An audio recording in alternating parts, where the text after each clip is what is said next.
व्याप्तं येन चराचरं तत्पदं दर्शितं येन तस्मै श्रीगुरवे नमः।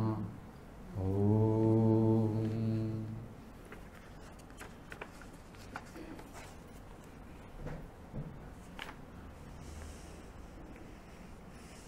सहज मी आंधळा गा निज निराकार पंथे, वृत्ती हे निवृत्ती झाली जन न दिसते। योगशास्त्र महाराजांची काही अभंगांच्या मधून जे प्रगट झालेले त्यातला हा अभंग आहे। दृश्य दिसत नाही म्हणजे फिजिकल इनएबिलिटी नाही आहे, दृश्याच्या ठिकाणी चैतन्य स्वरूप दिसत आहे म्हणजे जाणवत आहे। दृश्याच्या बाबतीमध्ये आंधळा आहे, तो पाहतच नाही आहे। जे जे काही सेन्स ऑर्गन्स आहेत त्यांच्या थ्रू जे ज्ञान होतं ते सगळं दृश्य आहे। मग कानावर आलं तरी ते दृश्य आहे, डोळ्याने पाहिलं ते दृश्य आहेच आहे।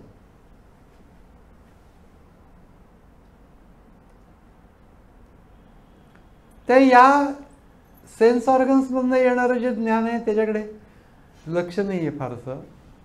जीवन जगण्यापुरतं, प्राप्त कर्तव्य कर्म करण्यापुरतं जेवढ्याच तेवढं, बाकी उद्देश तो नाही आहे। त्यामुळे या सर्व गोष्टींना थोडंसं न पाहणारा असा हा आंधळा आहे, योगी आहे। निज पंथे म्हणजे स्वस्वरूपाचा अनुसंधान करणारा, निज म्हणजे स्व, आणि ते कुठल्याही आकारातलं नसतं, तत्व, म्हणून निराकार पंथे, निज निराकार पंथ। आणि त्याची प्रक्रिया काय? वृत्ती हे निवृत्ती झाली। योगश्चित्तवृत्ती निरोधः जे सूत्र प्रक्रियेचं पहिलं सांगितलं तेच महाराज सांगतात। वृत्ती हे निवृत्ती झाली जन न दिसे तेथे। लोकांची चित्त संबंधित राहत नाही एवढंच त्याचा अर्थ। लोकच दिसत नाहीत असा त्याचा अर्थ नाही। ईश्वर भाव आहे त्यामुळे सगळी ठिकाणी एक परमात्माच आहे। रामकृष्णांनी हे वर्णन करताना सांगितलं होतं की सगळेजण सुष्ट दुष्ट सगळं काही तोच झालेला आहे। साखरेच्या एकाच साखरेच्या जशा अनेक प्रकारच्या मूर्ती कराव्या तशा प्रकाराने एकाच परमात्म्यापासून सगळं जग आहे। झेपण्यासारखी गोष्ट नाही। आपल्याला इमॅजिन करू शकतो आपण थोडंसं, पण आपल्याला न आवडणारी व्यक्ती समोर आली की आपल्याला असं वाटत नाही परमात्मा। कारण व्यक्तिमत्वाच्या मीच्या माध्यमातून पाहतो आपण।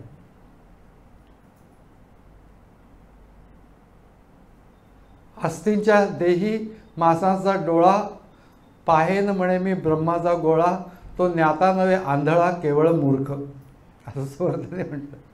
या डोळ्यांनी त्या चक्षुने लक्ष वेन, अशा या डोळ्यांचं पाहता येणार नाही।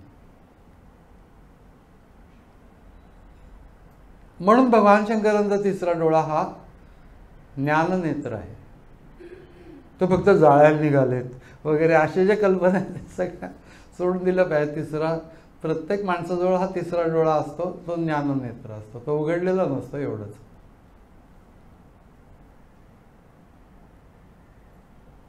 वृत्ती हे निवृत्ती झाली जन न दिसे तेथे, मी माझे हारपले ठाई जेतीच्या तेथे, अदृश्यचे झाले काही दृश्य जे होते।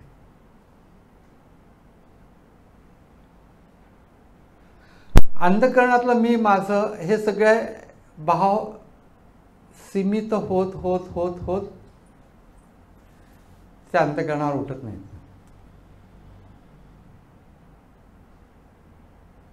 ही गोष्ट माझी आहे।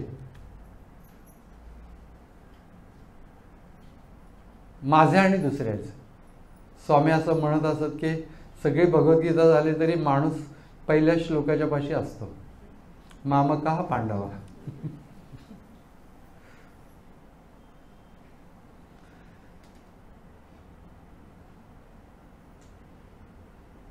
अदृश्यचे झाले, काही दृश्य जे होते, आणि मग त्याच्यानंतर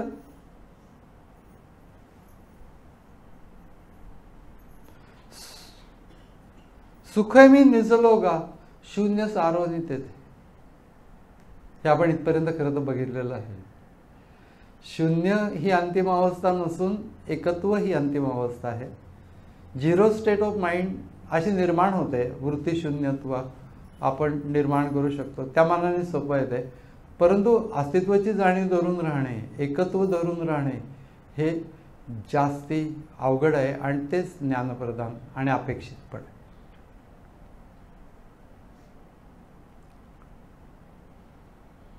म्हणून त्या ठिकाणी त्या जाणीवेमध्ये विश्रांती आहे.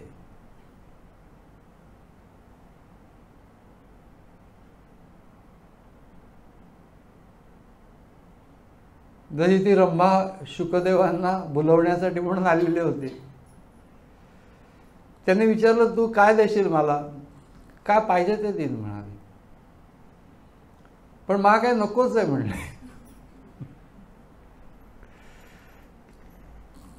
तर त्याच्यावरती ती म्हणली की उत्तम उत्तम प्रकारचं सुख मी तुला देईन, शय्येवरचं सुख देईन. त्याच्यावरती शुकदेव असं म्हणतात, जीवनकलेच्या शय्येवर मी अक्षय सुख भोगतच आहे. जीवनकलेच्या शय्येवर मी अक्षय सुख भोगतच आहे. त्यामुळे तुझं हे सुख मला काही नको आहे. उंची किती आहे बघा शब्दांमध्ये. तोच विषय या ठिकाणी येतो आहे. सुखे मी निजलोगा शून्य सारोनी तेथे त्रिकूट शिखरी दान मिळे आयते. काय त्रिकूट आपण बघितलं की भ्रूमध्य, टाळू, ज्या ठिकाणी इडा, पिंगला, सुषुम्ना या नाड्या मिळतात असं म्हटलं जातं. शोधायचा प्रयत्न करायचा नाही. जे जे करू नये त्यातली ही एक गोष्ट आहे की कुठे ते नाड्या. आपल्याला त्यांच्याशी कर्तव्य नाही, आपल्याला स्वशी कर्तव्य. सूक्ष्म आहे आणि जास्ती जवळ आहे आपल्या. कारण की त्या शेवटी आपण सोडून अशा काहीतरी गोष्टी बघत असतो आपण. इथं तसं नाही, आपण स्वलाच बघतो, आत्मतत्व. मग एकदा तिथं गेल्यानंतर मग आता काही गडबड होण्याची शक्यता नाही, म्हणून सुखे मी निजलो गा. आता मला काही अज्ञान जागृती नाही.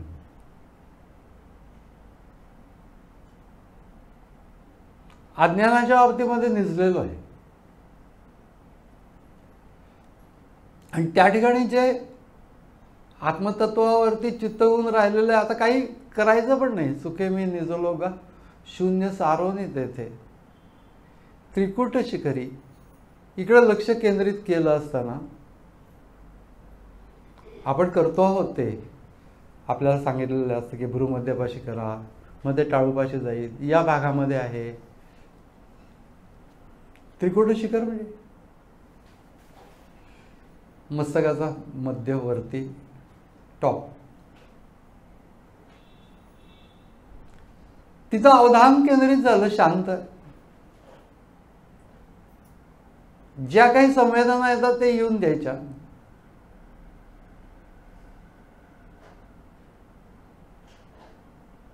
कुठलीही वृत्ती नाही, अशा प्रकारची वृत्ती असते ती पण सोडून द्यायची.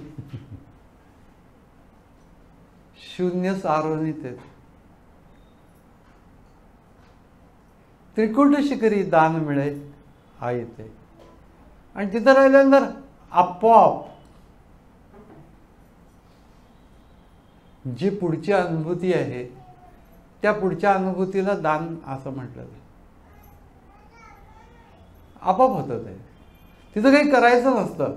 प्रत्यक्ष आपण त्या ठिकाणी काहीतरी धडपड करायची नसते. त्रिकूट शिखरी दान मिळे आयते.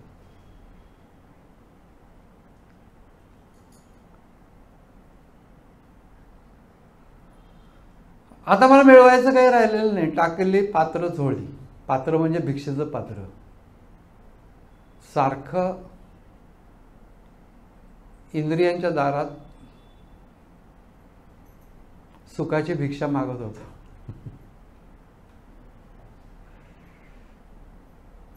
काहीतरी ऐहिक मिळवण्याच्यासाठी म्हणून एक मोठी झोळी पण बरोबर घेतलेली होती. टाकले पात्र झोळी, धर्म अधर्म आशा, या सगळ्या ज्या कल्पना आहेत त्या सगळ्या कल्पना सोडून दिल्या. मनाला चॅनलाइज करण्यासाठी म्हणून धर्म आहे. सुयोग्यता निर्माण करणे, ईश्वर प्राप्तीची सुयोग्यता ज्या कर्मानी निर्माण होते त्याला धर्म असं म्हणतात. अंतःकरणाची सुयोग्यता.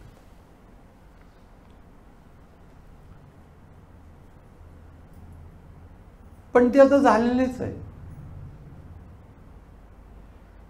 त्यामुळे धर्म म्हणून मी पुन्हा काहीतरी करत बसेल असं काही करणार नाही. आता मला ते परमपदाचा स्पर्श झालेला आहे.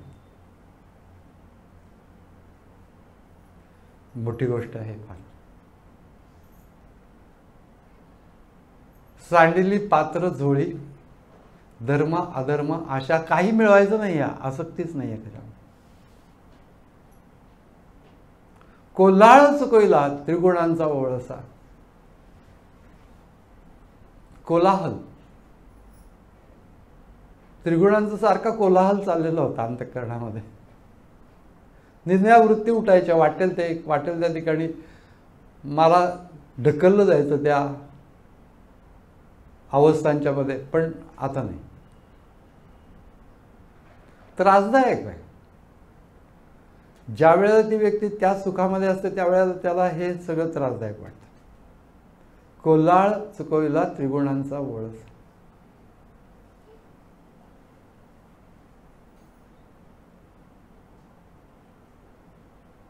न मागे भीक आता हाची झाला भरवसा. ओळली 17वी,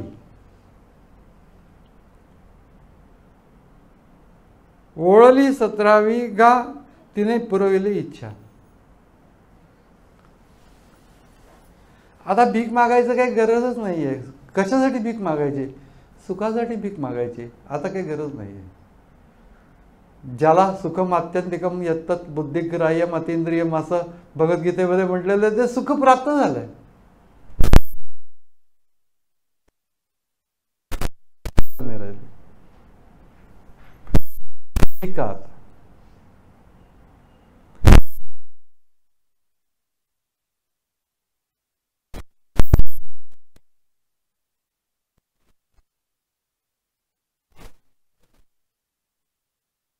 ओळली 17वी गा 17वी जीवन कला असं म्हणतात.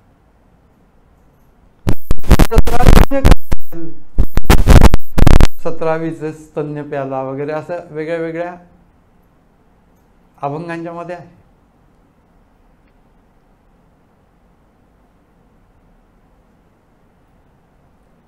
शारदास्तवन म्हणून समासांचा समर्थांचा अप्रतिम समास आहे.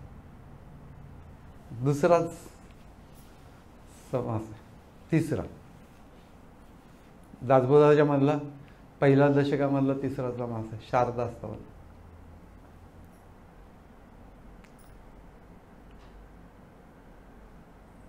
त्याच्यामध्ये या जाणीवेचं वर्णन आहे.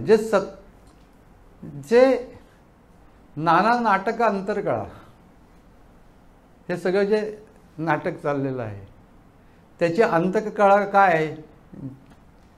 ते ही जाणीव शक्ती ही अंतरकळा आहे त्याची. जे नाना नाटक अंतरकळा, जाणीव स्फूर्ती निर्मळा, जियेचे स्वानंद सोहळा, ज्ञानशक्ती, असं त्या शारदेचं रूप आहे.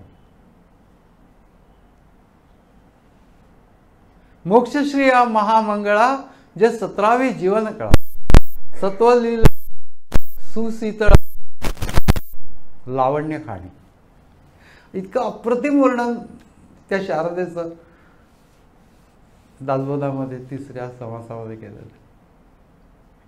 मध्यवर्ती गोष्ट सांगितली. की जाणीव ज्याच्यावरती आपण सतत बोलत असतो. अस्तित्वाची जाणीव प्रत्येकाच्या मध्ये आहे आणि अस्तित्वाची जाणीव हाच तत्वापर्यंत पोचण्याचा मार्ग आहे. पण ती सहजासहजी हाती लागत नाही. विचार होतात त्याच्याबद्दल, पण प्रत्यक्षात ती जाणीव हातात लागत नाही. म्हणजे आमच्या बुद्धीच्या आकलनामध्ये तिच्या संबंधीचे विचार येतात, पण बुद्धीला शांत करून अवधान त्या जाणीवेवरती केंद्रित करणं, ती जाणीव अनुभवणं, ही गोष्ट इतकी सोपी नाहीये. विचारांमध्ये ती जितक्या सहज रीतीने येते तितक्या सहज रीतीने ती प्युअर फॉर्ममध्ये केवळ जाणीव अनुभवतोय अशी अवस्था निर्माण होत नाही. कारण त्याच्यामध्ये सहजपणाने विचार येऊन जातो. मग भलेही ते जाणीवेबद्दल असतील, पण विचारांच्या पलीकडेच आहे ना ती जाणीव. किंबहुना त्या जाणीवेमुळेच विचार आहेत. कॉन्शियसनेस असं त्याला इंग्रजीमध्ये म्हटलं जातं. कॉन्शियसनेस नसलं तर विचार कोण करेल? म्हणजे विचार त्या जाणीवेमुळेच होतात. आणि आम्ही काय करतो, विचारांच्या प्रांतात जातो, कारण की तिथं आम्ही कम्फर्टेबल असतो, त्याची आम्हाला सवय असते. तो प्रांत सोडायचा आणि शुद्ध जाणीवेवरती राहणे असं होत नाही. म्हणून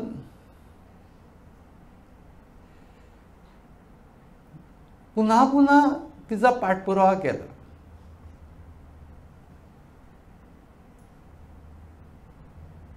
लहान मुलं असतं आणि आई काही त्याला घेत नसते, ती तिच्या कामामध्ये असते आणि ते सारखं तिच्या पाठीमागे पाठीमागे करतं, आई आई आई घेणं घेणं घेणं. शेवटी एकदाची ती उचलून घेते. वळली वळली म्हणजे कृपा केली. तिनेच जर का कृपा केली त्या ज्ञानशक्तीने, तर ती तिचं स्वरूप प्रगट करेल. म्हणून भक्तिभाव आणि योग या दोन गोष्टी एकत्रित असण्याची आवश्यकता आहे.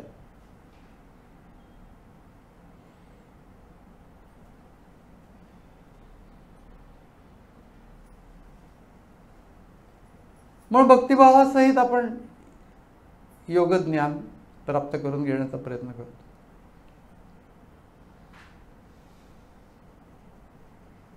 नवरात्रीतली नवमी आहे आज. नवमी ही श्रेष्ठ मानली जाते, कारण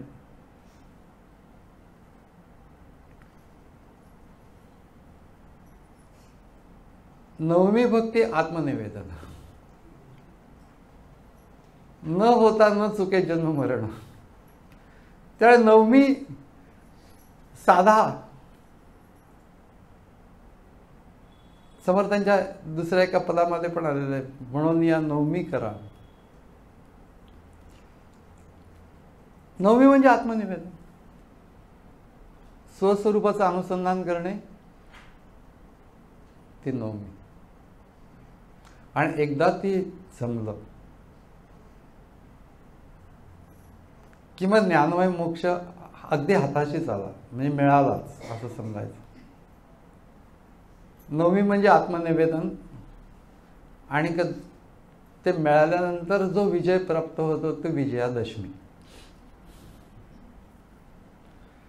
म्हणजे संसारावरचा विजयच प्राप्त झाला. कशासाठी आलेलो आहोत ते प्राप्त झालं, म्हणून त्याला विजयादशमी असं म्हणतात. पण आत्मनिवेदनाशिवाय विजयादशमी नाही.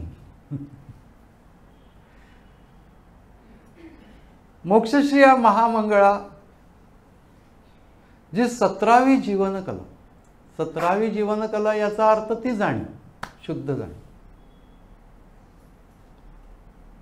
5 ज्ञानेंद्रिय, 5 कर्मेंद्रिय, 10.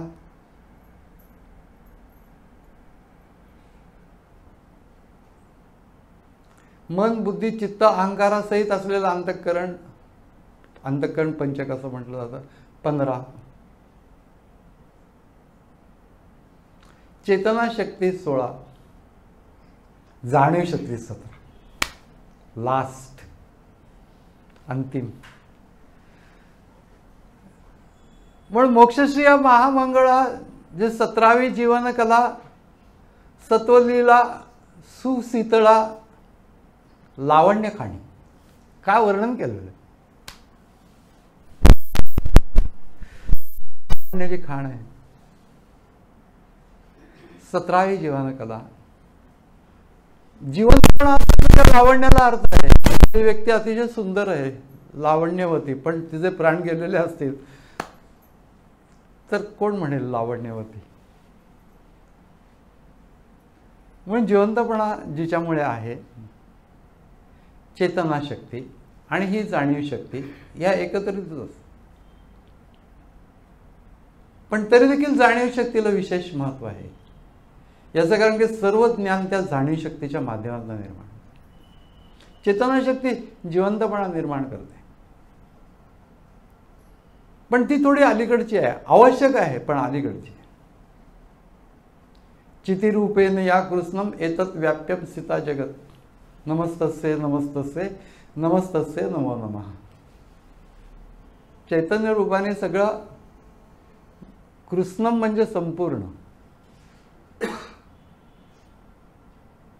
चितिरूपेन या कृष्णम एतत् व्याप्यम स्थिता जगत. सगळं जग तिने व्यापलेलं आहे चेतनाशक्तीने. पण त्या चेतनाशक्तीच्या पेक्षा त्या शारदेचं रूप अधिक सगळ्यात शेवटचं सूक्ष्म रूप म्हणजे जाणीव. कारण चेतनाशक्ती असलेली व्यक्ती आहे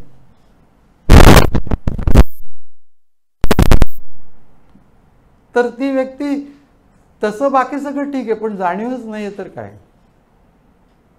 म्हणून संबंध जीवनाचा जो मूलाधार आहे तो आधार जाणीव शक्ती आहे.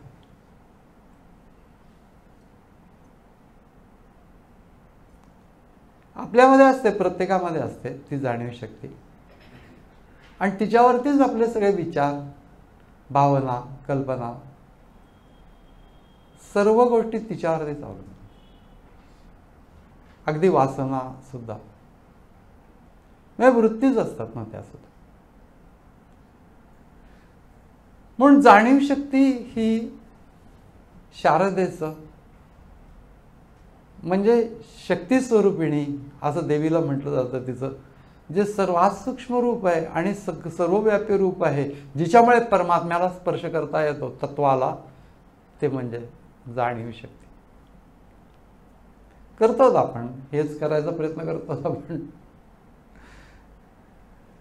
एकदम शेवटचं अवघड का घेतलं?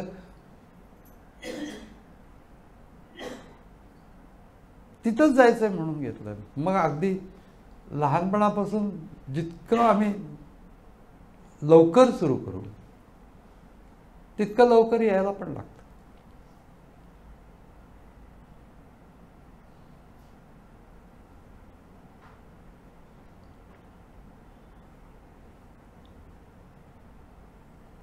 इथं तुकाराम महाराजांनी असं म्हटलंय की ओळली 17वी गाठ, तिनेच कृपा केली, आता ती स्वच्छ राहायला लागली माझ्यामध्ये. तिने पुरवली इच्छा. काय इच्छा होती? ईश्वर प्राप्ती हीच इच्छा, बाकी इच्छा नाही. ही जर इच्छांची आणि कशाला पाहिजे जाणीव शुद्ध स्वरूपामधली. नगद पैसा आहे का? त्याच्यातनं मिळेल काय पाहिजे ते, परंतु ज्ञान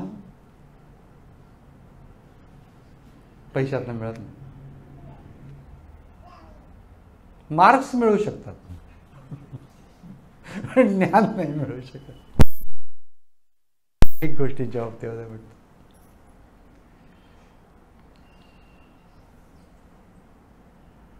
नाही ज्ञानेन सदृशम पवित्रम इह विद्यते तत् स्वयं योग संसिद्धः कालेन आत्मनि विंदते. भगवद्गीतेने सांगितलं की तुझ्यामध्येच तुला ते मिळेल, थोडा काळ योग्य दिशेने प्रयत्न करता करता मिळेल. प्रयत्न हाच आहे की ती जाणीव शुद्ध स्वरूपात पकडणे, आणि ती कुठल्याही वेळेला सहजपणाने मला त्या शुद्ध जाणीवेवरती जाता आलं पाहिजे, असा आमचा प्रयत्नांचा टप्पा असला पाहिजे. मग एखाद्या मंत्राच्या साह्याने किंवा शब्दारहित कुठल्याही पद्धतीने कसं जमेल तसं करायचं.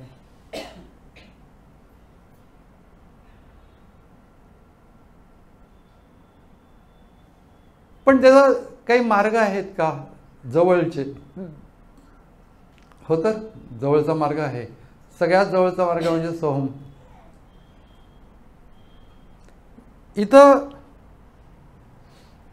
तुकाराम महाराजांनी स्वच्छपणाने हे सांगितलं, ऊर्ध्वमुखे आळविला सोहम शब्दाचा नाद, अरूप जागविला दाता, घेऊन या छंद. त्या छंद घेतला. स्वामी स्वरूपानंदांचा ना लागला असे छंद स्वरूपाचा, तो छंद शब्द हा यातला आहे. छंद घेतला किंवा मी हेच करेन, मग जेव्हा केव्हा वेळ असेल त्यावेळेला शक्यतो हेच करेन. हळूहळू डायल्यूट करत असतो. नाही तर आपल्याला झेपतच नाही. तर तो एका बाजूला राहतो, आपण एका बाजूला राहतो. सगळे शब्दमध्ये आणि अनुभूतीच्या प्रांताच्या नावाने शून्य. असं होऊ नये याच्यासाठी डायरेक्ट जाणीवेवरती जाणे, स्वच थोडा वेळ. असं केल्यामुळे काय होतं, पण त्याला काहीतरी मार्ग आहे. एका ठिकाणी बसून ते सहज करा. पहिल्यांदा ती जाणीव पहिल्यांदा समजून येऊ देत, त्याच्यावरती अवधान केंद्रित करता येऊ देत. अगदी क्षणभर जर का झालं तरी देखील तुमचं काम झालं.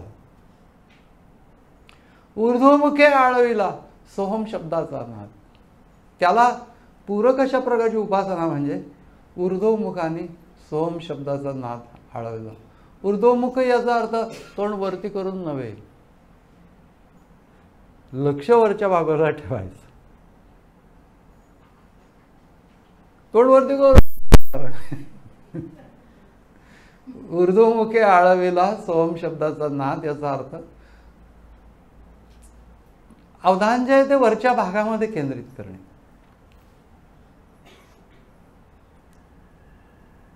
ऊर्ध्व ते खाली आलं की आलं.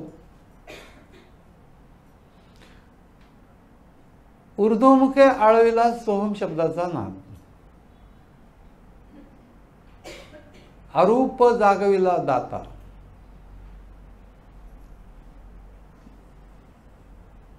दाता ज्याच्यापासून मला हे सगळं स्फुरण होत आहे, ज्याने हे सगळं काही दिलेलं आहे, जो मुख्य गोष्ट देणार आहे तो परमात्मा. त्याला जागवला म्हणजे तो झोपला होता का? मी त्याच्या बाबतीत झोपलो होतो. अर्थ काढताना सुद्धा क्वेश्चनिंग करायला लागेल की तो देव झोपला तर काय होईल. विचारच नाही करू शकत. अरूप जागविला दाता, अंतःकरणामध्ये जागवला. लक्ष त्याच्यावर ठेवून जागवला. घेऊन या छंद, पुन्हा पुन्हा तेच करणे, पुन्हा पुन्हा तेच करणे, पुन्हा पुन्हा तेच करणे आणि आवडीने करणे, कुणी न सांगता छंद.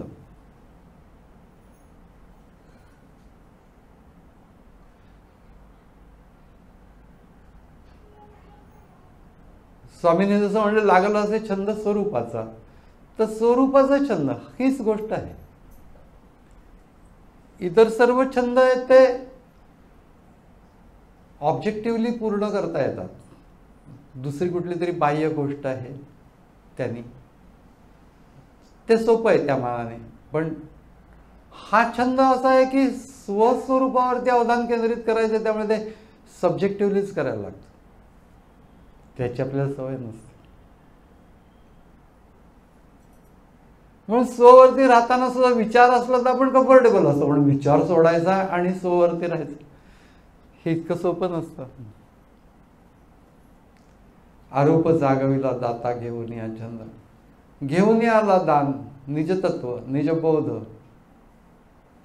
हा जो दाता आहे तो काय घेऊन आला? निजतत्व, आत्मतत्व. निजबोध म्हणजे आत्मबोध. स्वरूपी मिळवले. हे सगळे शब्द सुद्धा बघा की या संप्रदायातले वाटतात. योग संप्रदाय, सगळे संप्रदाय हे स्वरूप संप्रदाय, योग संप्रदाय. गुरुदेव रानडेंना एकाने विचारलं होतं आपला संप्रदाय कुठला, त्याने लगेच उत्तर दिलं स्वरूप संप्रदाय. त्यावेळेला स्वरूपानंद माहीत पण नव्हते कोणाला आणि इतकं काही प्रचार पण नव्हता. त्यामुळे स्वरूपानंदांचा संप्रदाय वगैरे असं काही त्यांच्या उत्तरात येण्याचं कारणच नाहीये. स्वरूप संप्रदाय, प्रत्येक योग संप्रदाय हा स्वरूप ज्ञानाच्यासाठी म्हणून प्रयत्न करतो, म्हणून सगळे योग संप्रदाय हे स्वरूप संप्रदाय.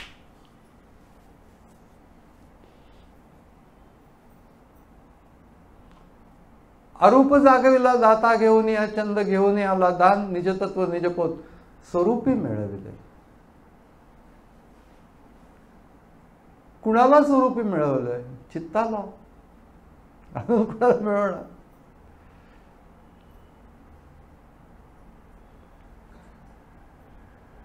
नावे ठेवी याला भेद. मग आता मी आणि देव याच्यामध्ये नावाचाच फक्त फरक आहे, बाकी काही फरक नाही. स्थिती प्राप्त झाली. अप्रतिम अभंग आहे. म्हणजे या अभंगाला तोडच नाही. सहज मी आंधळा गा याच्यापासून जे काही योग मार्ग सुरू झाला एंड पर्यंत योग मार्ग. अजून काही 2-3 कडवी आहेत, पुढच्या वेळेला बघू, कारण काहींनी पूर्ण करण्याचा अभंग नाही. तसा योगज्ञानाचा अभंग आहे. त्याच्यामध्ये काय काय घडतं हे सांगितलेलं आहे. आणि त्याच्यामध्ये माध्यम जे आहे ते पण सांगितलं की 17वी जीवनकला हे माध्यम आहे, म्हणजे जाणीव शक्ती. त्या जाणीव शक्तीने तिला सपोर्टिंग, ती वरती राहावी, म्हणजे तिथं असतेच ती, त्याच्यावरती अवधान राहावं यासाठी म्हणून ऊर्ध्वमुखे आळविला सोहम शब्दाचा नाद. आता विठ्ठल दैवत आहे तुकाराम महाराजांचं. हे सगळं काही असलं तरी देखील शेवटी तत्वाला स्पर्श करायचा जर का झाला तर एक योगमार्ग आहे. आणि तो योगमार्ग ते चाललेले आहेत, कारण की ते योग संप्रदायामधले आहेत. त्यांचे गुरु, गुरूंचे गुरु हे सगळे योग संप्रदाय आहे.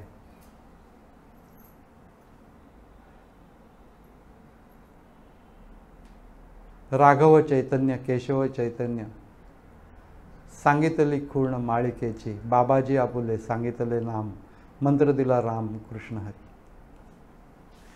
तुकाराम महाराजांनी स्वप्नामध्ये गुरु आले त्यावेळेला काय झालं ते लिहिलंय. त्याच्यातला हा भाग आहे की अनुग्रह स्वप्नच झाला.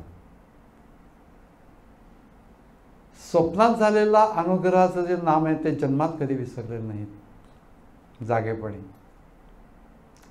पण आम्हाला जागेपणी झालेल्या अनुग्रहाचं नाव स्वप्नात सुद्धा येत नाही. असं व्हायला नको.